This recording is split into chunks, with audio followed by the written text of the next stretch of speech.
helping out in this tragedy. Paula?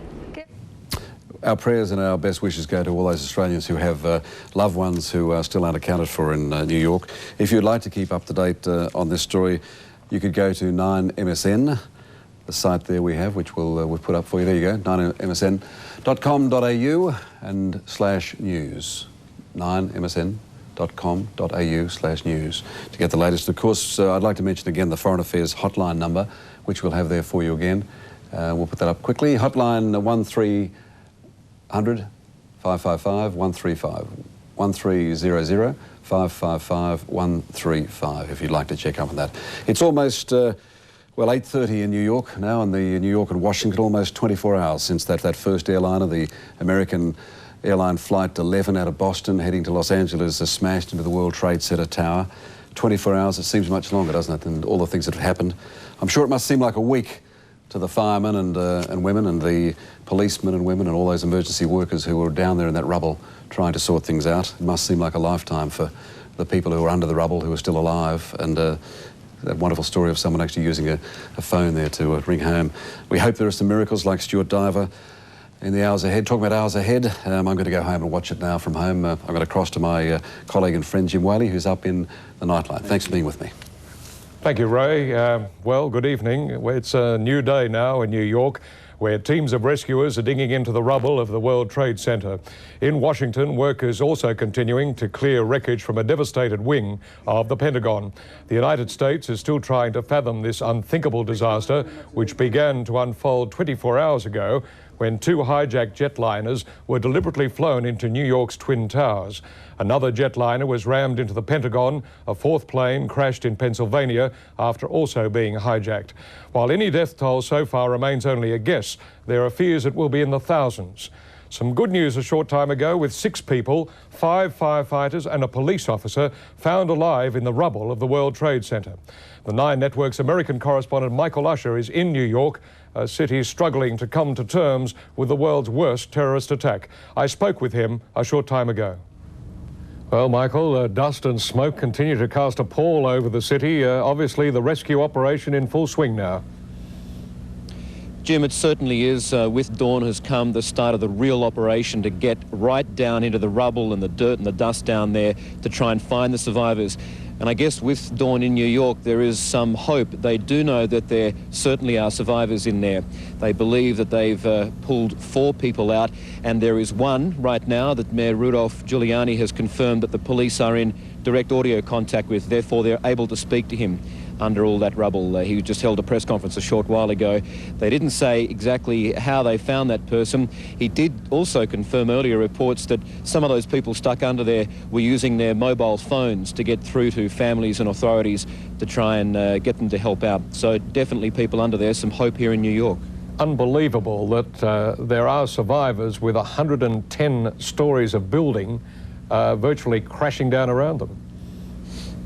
Yeah, Jim, in fact, the mayor recounted one story where one person, one of the survivors under the rubble, and we're unsure whether he has been pulled out or he's the person still in there, but that person said he was up there at one stage and he heard the bang, the noise, and the next minute he was down underneath it, and that's about all he remembers. So quite an incredible story. These stories are going to come out. I guess, though, we're talking very small numbers when you think about how many people may be under there. Thousands and thousands of people still are missing. Some other confirmed numbers this morning, definitely 259 serviced officers here, being firemen or police, have lost their lives in going into action yesterday. That was also confirmed this morning. But the awful death toll is just going to be simply enormous, as we've said before. Well, how is New York coping with that very fact, the huge number of dead and injured?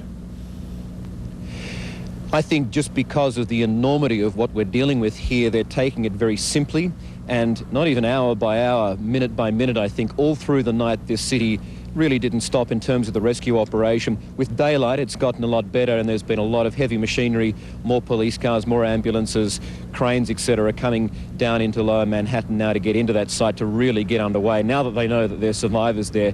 But I think they're really not able to talk in terms of weeks or months down the track. They're having to look at it by the hour, by the minute, and just get bits cleared away, move in another stage, a bit more cleared away, find a survivor. It's simply too huge. You've got to remember down there, with the size of those buildings that have collapsed and the others that have been destroyed and damaged down there, you're talking about piles of smashed concrete and twisted steel 5 stories high.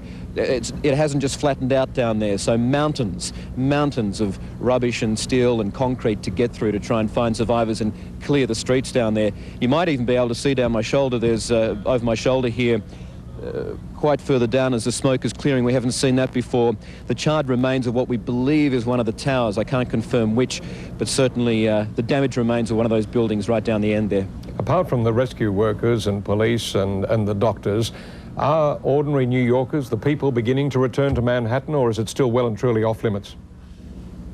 No, Jim, it's a lockdown. Essentially, they've shut the island off. They've asked people basically do not come to work today, and even if they wanted to, they're not letting them in. Again, the subways, the bridges, the ferries, they've all been stopped. You cannot get in. You can get out, but they're not letting you back in. So it's a lockdown island, essentially, and they want it to stay that way for a couple of days. Obviously, the financial ramifications of that are huge, because Wall Street shuts down again, NASDAQ shuts down again, and now they're starting to raise serious questions about the financial and economic impact of this strike yesterday. Any indication from your own sources about who was responsible for this appalling calamity? Well, again, more detail they're finding. They've identified, and they'll only say it in very general terms, 5 Arabs, the hire car that was found at Boston Airport with the airport, or I should say airplane manual written in Arabic, found inside the car. And some talk also, and I haven't got this confirmed yet, of knives being smuggled inside toiletry kits of some sort like that. Those details, obviously, the federal justice figures are keeping pretty tight to themselves at the moment. But from your perspective, this is day one of the huge rescue operation that lies ahead. This is day one of a marathon, a simply marathon operation that the world really hasn't seen of this modern day kind of scale. And I think, you know, the authorities here are quite right in saying, look, we're not quite sure on how to handle this long term, so simply we're taking it as one small step at a time, clear a bit, see what we can do, find some survivors, count the dead, which is just a gruesome task. And all night we saw the flashing lights off in the distance in the Hudson River of the ferries that were commandeered to take the dead over to Ellis Island and to the Statue of Liberty, where they're collecting them, temporary morgues just off the shore of Manhattan here. Some remarkable stories of that operation last night, in fact, Jim, where taxi drivers, in fact, were ripping seats out of their cars so they could stack more bodies in them to get them down to the ferries to take them away from the island. So that terrible count's going to continue today. Shocking, absolutely shocking. Tell me, have you come across many Australians in your travels there?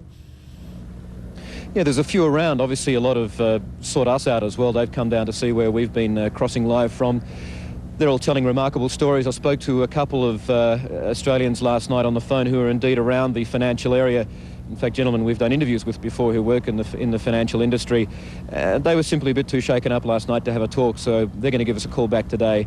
But there's a lot of Australians down there, and I guess we've got to face the fact that there may be some Australians as part of the final death toll too, Jim. Indeed. Michael Usher, thank you very much, and we'll cross back to you when you have some more information. Thank you. Thank you, Jim.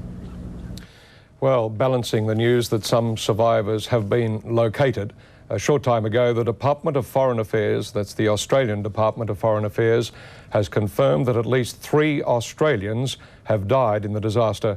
Foreign Minister Alexander Downer says at least another 58 Australians are still unaccounted for. So 3 Australians have perished, that's been confirmed, 58 unaccounted for. Meanwhile, Australia has pledged to support any American retaliation against those behind the terrorist attacks. The commitment came from both sides of politics as a security shield was thrown around the US Embassy in Canberra and Australian government buildings were given increased protection.